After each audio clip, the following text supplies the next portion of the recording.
मोठी वाळू वाहतूक रोखणाऱ्या महसूल पथकावर तस्करांचा हल्ला, तलाठी गंभीर जखमी. वसमत तहसीलच्या तलाट्यावर वाळू माफियांनी केला प्राणघातक हल्ला. प्राणघातक हल्ल्यानंतर तहसील प्रशासन वाळू माफियावर काय कारवाई करणार? वसमत तालुक्यातील नांदेड जिल्ह्यातील वाळू माफिया वाळू वाहतूक सर्रासपणे करत आहेत. वाहतुकीवर नियंत्रण आणण्यासाठी गेलेल्या तहसीलच्या पथकावर वाळू माफियांनी हल्ला केला. त्यामध्ये प्राणघातक हल्ल्यामध्ये तलाठी गंभीर जखमी झाले आहेत. या हल्ल्यात एक तलाठी गंभीर जखमी झाले असून आमच्या प्रतिनिधींनी घेतली आहे थेट तलाट्यांची मुलाखत.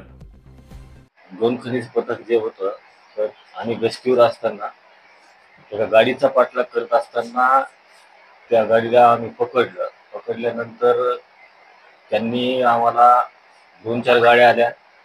त्या ड्रायव्हरनं फोन लावला. त्या गाड्या आल्या की त्यानं जे मारणं सुरू केलं. मी माझ्यासोबत कोतवाल होते, कोतवालाला बी मारलं आणि मग ते गाड्या तिथून निघून गेल्या. मी खाली पडलेलो होतो. मग मला नंतर कुणी आणलं काय मला काही हे सगळे वाळू माफिया वसमतकडले एक नव्हतं याच्यात. ते सगळे नांदेड साईडचेच होते. काळ्या कलरच्या गाड्या येतात. ते रात्री बेरात्री कधी बी आम्हाला दिसतात तिथं. ते सगळे तलाठी असतात आणि हे नेहमीच आहे. कारण काय मारण्याचे मग काय यायच्या गाड्या चालू असतात. गाड्या पकडायला म्हणून मारहाण झाली का? काय मागणी आहे प्रशासनाकडे?